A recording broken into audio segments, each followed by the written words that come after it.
সাফ অনূর্ধ্ব-19 নারী ফুটবলে রানার্স আপ হলো বাংলাদেশ। নেপালের পোখারায় ফাইনালে ভারতের কাছে 4-0 গোলে হেরেছে আলপি আক্তার, অর্পিতা বিশ্বাসের দল। তবে 7 গোল করে সর্বাধিক গোলদাতা আর পারফরম্যান্সের জন্য আসর সেরার পুরস্কার পেয়েছেন বাংলাদেশ ফরোয়ার্ড আলপি। নতুন বাংলাদেশ গড়তে এলো জুলফিকার স্টিল। জুলফিকার স্টিল, ইস্পাত দৃঢ় অঙ্গীকার।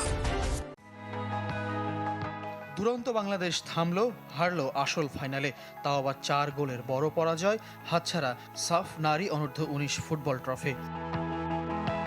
নেপালের পোখারায় প্রথমার্ধে বাংলাদেশের অরক্ষিত রক্ষণের সুযোগে ভারতকে এগিয়ে নেন ঝুলন নংমাইথেন। দ্বিতীয়ার্ধে প্রশ্নবিদ্ধ পেনাল্টি সহ আরও 3 গোল হজম করে বাংলাদেশ।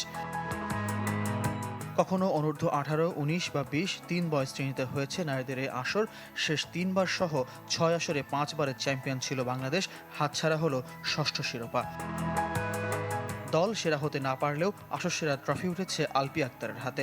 7 গোল করে সর্বাধিক গোলদাতাও বাংলাদেশ ফরোয়ার্ড। পোখারার এই আসরে 8 দিনে 4 ম্যাচ খেলেছে বাংলাদেশ। তবে মানহীন অনুশীলন ভেন্যুর কারণে পুরো টুর্নামেন্টে মাত্র একদিনই প্র্যাকটিস করেছে দল। ফাইনালে অনুশীলন ঘাটতি প্রভাব ফেলেছে কিনা সে প্রশ্নও আছে। রোববার ঢাকা ফিরে বাফুফের ক্যাম্পে থাকবেন ফুটবলাররা।